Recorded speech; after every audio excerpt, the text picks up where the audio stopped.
it's going to impact aviation safety. It's going to become less safe. If we don't get it together, the outcome is a catastrophic accident. Another Fox Glacier, another Carterton balloon accident. Like our travelling public is going to die because we can't get our shit in one sock. Why have you decided to speak to me? I've decided to talk about what's happening internally at CAA because good people are leaving, good people are being pushed out. It's going to impact public safety. And do you think all New Zealanders should be worried about that? Yeah, everyone that hops on an airplane. Currently, it does feel like we're on a train that's out of control, about to wreck, and they're just sitting back, waiting to see where it ends. This is a tale of turbulence about the very organisation charged with oversight of aviation safety in New Zealand, told by those from within.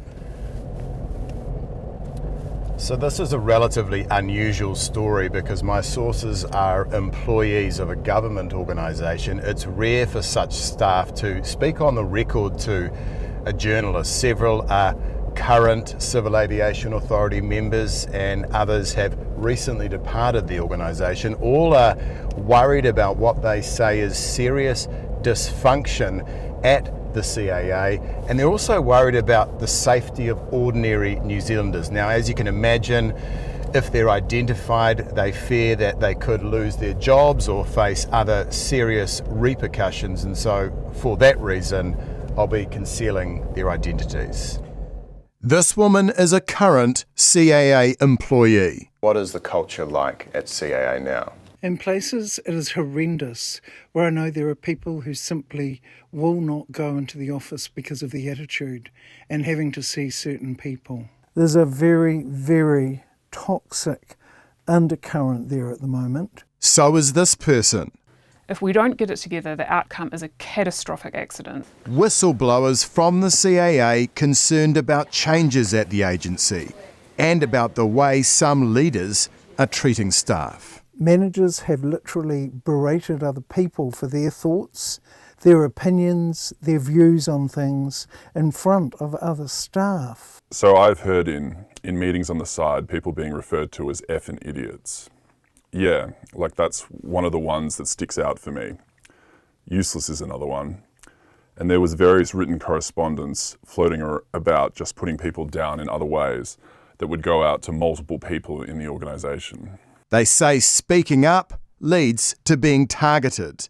Many good staff have left. It's about being put into the crosshairs of these people. I've been made aware of grown men in tears because of what has been done to them, and people are just kind of backing off now. They don't want to stand up. They don't want to say anything because you know that you'll be the next person that's going to be targeted by them. Official information obtained by the Herald adds validity to these concerns. In the 2 years since June 2022, 64 complaints or concerns have been raised about staff behaviour at the CAA. 16 complaints related to inappropriate behaviour. There were 27 complaints of bullying and harassment. More than $600,000 was spent in the same period on external lawyers to deal with internal complaints or investigations. It's pretty shocking to think that they've been spouting to us that they've improved, that things are better. And those are the numbers they're presenting over a 2-year period. That speaks volumes as to how they're downplaying it and how bad it really is. We were all encouraged to be upstanders, not bystanders, when witnessing inappropriate behaviour. And when you did upstand, you were ignored. And it got to the point where I just had to leave. I knew that I wasn't going to change the system. Bullying at the CAA may sound familiar. That's because it is. This was a 2019 investigation. Have you yourself made a complaint? I have. What did that relate to? Sexual harassment. And how do you think that was dealt with? Completely rationalised from day one. The senior leadership has been aware of too much for too long and just always swept it under the carpet. It sparked a ministerial review. The CEO resigned.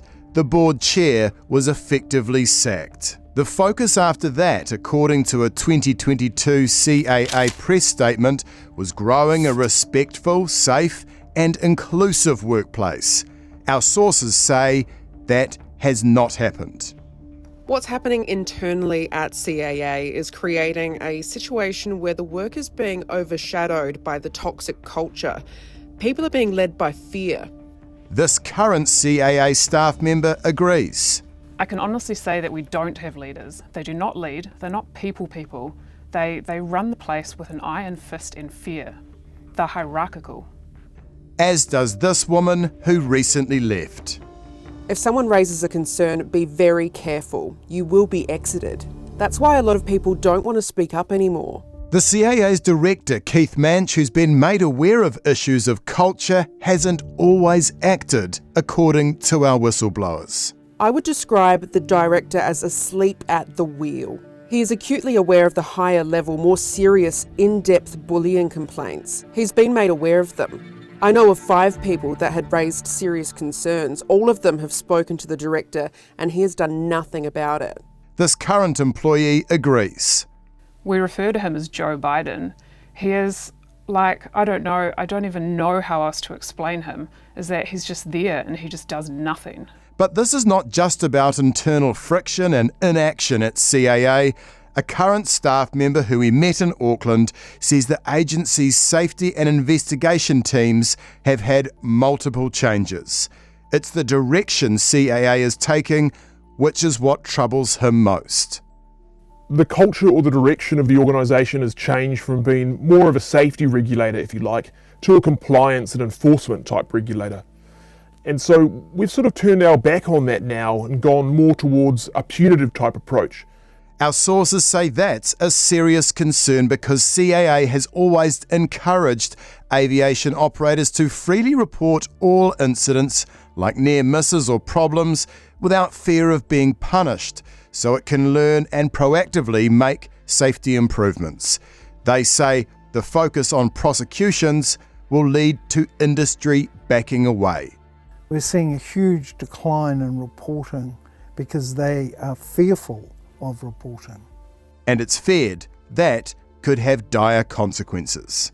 That's ultimately what's going to potentially cause more accidents to happen. Another Fox Glacier, another Carterton balloon accident. Like our travelling public is going to die because we can't get our shit in one sock. More people will die if industry stop all the free reporting. There are now calls for urgent action. Do you think the minister should intervene? I absolutely think that the minister does need to intervene. I think there needs to be another ministerial review and they need to look at exactly what's going on, especially with the change programs that are taking place right now. Change, which they are convinced will only endanger Kiwi travellers.